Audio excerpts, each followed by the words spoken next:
কলকাতায় লক্ষ কণ্ঠে গীতা পাঠ অনুষ্ঠানে ইচ্ছে থাকলেও কলকাতায় উত্তরবঙ্গের বহু মানুষ যেতে পারেননি। তাই এবার তাদের আবেদনে সাড়া দিয়ে লক্ষ কণ্ঠে গীতা পাঠ কর্মসূচির আয়োজন হতে চলেছে শিলিগুড়িতে। শিলিগুড়ি জার্নালিস্ট ক্লাবের সাংবাদিক বৈঠক করে জানালেন সনাতন সংস্কৃতি সংসদের সম্পাদক ও লক্ষ কণ্ঠে গীতা পাঠ আয়োজক সমিতির সম্পাদক নির্গুণানন্দ ব্রহ্মচারী। তিনি বললেন, আগামী 15 ডিসেম্বর শিলিগুড়ির কাওয়াখালী ময়দানে আয়োজন করা হয়েছে মেগা গীতাপাঠ চক্রের। তবে আগামী বছর আবারও এই অনুষ্ঠান কলকাতার ব্রিগেড প্যারেড গ্রাউন্ডে।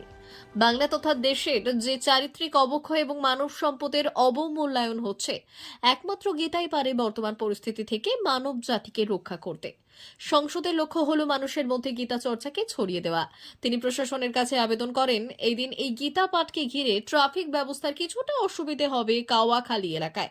মানুষের যাতে অসুবিধে না হয় তার দিকেই নজর রাখে প্রশাসন।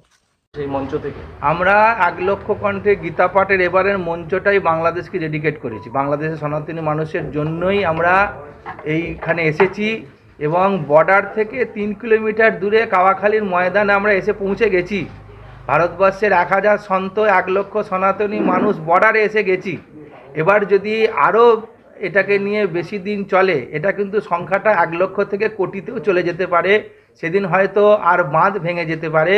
সেই জন্যে আমরা আগে থেকেই বলছি যে যাই করুক, এইটা দ্রুত নরসংহার বন্ধ হোক, হিন্দুদের মর্যাদা দিয়ে তাদের মঠ মন্দির ফিরিয়ে দেওয়া হোক, অত্যাচার বন্ধ হোক।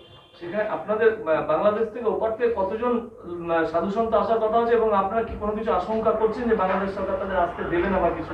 আসতে দেবে না এটাই ধরে নিয়ে আমরা প্রথম থেকেই চলছি যেভাবে চলছে, এবং সেখানে 200 জন মতন আমাদের কাছে নামের লিস্ট পাঠিয়েছেন।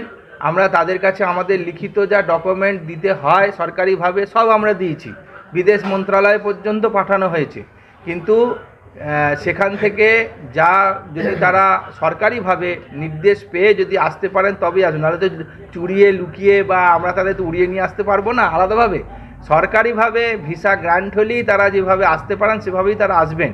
তার জন্য যা কিছু আইনি পদ্ধতি বা করা সেগুলো আমরা করেছি। সেটা যদি বাংলাদেশ সরকার আটকে দেয় তাহলে দায়িত্ব সম্পূর্ণ বাংলাদেশ সরকারের উপর নিশ্চয়ই পড়বে। তারা আমাদের এই মানুষদের এবার আটকে দিলে পরবর্তীকালে এরকমভাবে এও হতে পারে, ওখানকার ভারত যদি এরকম পদক্ষেপ নেয় আমরা অ্যাপিল করব যে আমাদের ধর্মীয় অনুষ্ঠানে আসতে বাধা দেওয়া হচ্ছে, পরবর্তীকালে এরকমভাবে এই বুমেরাং তাদের ক্ষেত্রেও হতে পারে, তাদেরও কোনো কার্যক্রমে বাংলাদেশ থেকে তখন আটকাতে পারে।